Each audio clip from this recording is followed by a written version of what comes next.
Hello everyone, and thank you for tuning into my channel today. My name is Ruth Kukubasi. So a few months ago, I uploaded a video concerning the Malta Digital Nomad visas. If you haven't seen that video, click on the link above to watch the video.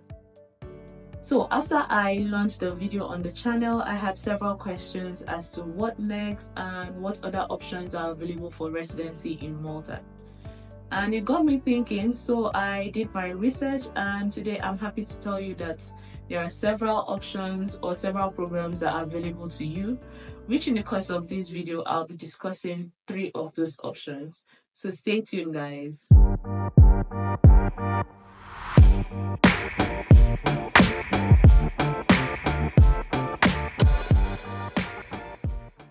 In the course of my research, I reached out to several accredited agents here in Malta, all of which can be found on the Residency Malta website. So one of the agents I contacted was Dr Chantel from SMM Group, which you'll be hearing from her in the course of this video. So without any hesitation, let's get into the video of the day. Concerning the programs that are available to you, I'll be discussing 3 of those programs. First is the Malta Permanent Residency Program, that is called the MPRP. The second one is the Global Residence Program, and the third one is the Startup. These are the 3 programs that we will be discussing in this video. So you may ask, what is the MPRP program all about? This initiative enables individuals from non-EU countries and their families to acquire permanent residency status in Malta. This means that you're going to be getting a residency card that lasts you for a lifetime. I'll let Dr. Chantel to tell you about the MPRP program. The Malta Permanent Residency Program. One would benefit from a 5-year residency in Malta, and they would have access to the real estate market, and they can benefit from visa-free travel to other Schengen countries, 90 days out of a 180-day period. Okay, so those are, let's say, the main benefits associated with the program. So in order to be eligible, one would need to be a third country national, meaning not coming from an EU country or EEA country. And one would need to evidence that he has 500,000 euro worth of assets, which 150,000 of them need to be financial assets. This would pertain to the applicant. So the applicant for this application needs to evidence that he has these, let's say he meets the financial criteria. This is not an application fee which needs to be paid. You need to evidence that you have this amount as a net worth, for example. For the Malta Residency Program, you have contributions that is mandated that you make these contributions to the government and the local NGOs, and you also have to make an investment to the real estate in Malta. And for the contribution and how much the fees cost for this MPRP program, for the main applicants, the application requires the main applicant to pay the following government fees: a non-refundable administrative fee of a total of 40,000 euros to be paid as part of the application, additional sum of 7,500 as an application fee per each dependent over 18. Dr. Chantel actually broke this down, and you'll be listening to her in this video. So initially there would be a 10,000 euro application fee, which is payable to the government agency, and this would be non-refundable. Following this, once the application is being processed and an approval in principle is issued, one would need to pay the remaining amount of the application fee, being 30,000 euros. So as a total application fee, it's 40,000 euros. Apart from this, there is a contribution that needs to be paid. Now, this contribution would depend if one is leasing a property or purchasing a property in Malta. If one is leasing a property in Malta, the contribution would be 58,000 euros. And if one is purchasing a property in Malta, the contribution is 28,000 euros. So let's say the second step of the application, once one is approved in principle, and would be to pay either the 28,000, and let's say you would need to obviously purchase a property, or else 58,000 and you would go with a lease. So when it comes to the value of the property, there is, let's say, a requirement. If one is leasing, the lease needs to be either 10,000 euros a year Okay. If you are choosing a property in the south of Malta or in Gozo. Okay. And if you are choosing a property in other areas of Malta, it needs to be 12,000 euros a year. Depends on the location. So if it's in the south and in Gozo, it may be relatively cheaper. One has the option to find a property there. The value of the property needs to be at least 10,000 euro per annum per year. Okay. Okay.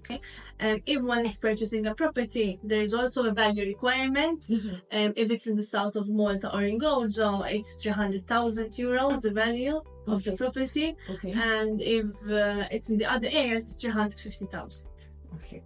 So how long does it typically take for the obviously this would vary from one case to the other, but typically I would say around 4 to 6 months.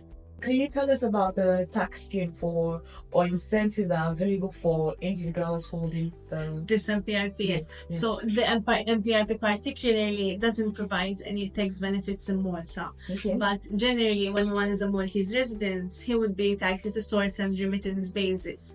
So any income which is generated in Malta will be taxed in Malta at the relative rates. Okay. Now, when it comes to foreign income, if the foreign income is remitted to Malta, that income will be taxed in Malta. Okay. This is the general rule. Obviously, then there is some scenarios which apply to individual cases. Can we talk about the other programs? Other programs, yes. So besides the MPRP, there is a similar program called the GRP. So it's a global residence program. The main difference between this program is it's a tax program. So the main incentive behind it is that one would relocate to Malta. Okay. Pay his tax in Malta, and in exchange for this, one would be given residency. Okay. The beneficial rate will be 15%. So after one applies and is granted the beneficial tax status, okay, he would pay 15% on his foreign income, which is being remitted to Malta. Okay. Any income which is generated in Malta will be taxed at the normal rate. Okay. However, the foreign income which is remitted to Malta will be charged at 15%. There is, however, a minimum amount of tax which would need to be paid every year, which is 15,000 euros. Okay. So one would need to pay at least 15,000 a year in tax to qualify for this. Okay. There is no, let's say, there is no requirement that you need to have half a million in assets. But obviously, we need to show that you have sufficient income to sustain yourself in Malta. And if you're paying 15,000 euros in taxes, obviously, you need to have the income to support that amount. But there is no, let's say, strict requirement in the program that you need to have half a million or 1 million in assets. And when it comes to documentation for this program, it's, let's say, more or less similar. We would need documents on the person who is applying and his, let's say, information on his employment and where his income is being generated. Okay. And one can also include his spouse and dependents for this GRP program. Okay. That's the global residence program. Yes. Apart from this, there is, let's say, the startup. It's, let's say, an innovative program designed to attract individuals who have a startup and wish to either relocate an already existing company to Malta or else incorporate a new one in Malta and, let's say, launch a new business in Malta. This also applies to third country nationals, so people who are not from the EU. And in exchange, let's say, for bringing the business in Malta, opening the company in Malta, one would be given residency. Okay. Now, the difference in this program is that the startup idea needs to be pre-approved. Okay. So there is the one would need to develop a business plan, financial projections, and these would be approved. Once this is approved, one would, let's say, proceed with the residency, and one would be given initially a 3-year residency. And further to this, it would be renewed for 5 years. When it comes to the startup program, obviously one would need to remain in Malta to run the business from Malta. When it comes to, let's say, fees for this program, let's say the main requirement is for one to have a share capital for the company of 25,000 euros. Okay. Now, share capital, let's say, is the initial capital one will be investing in the company. It's not an application fee.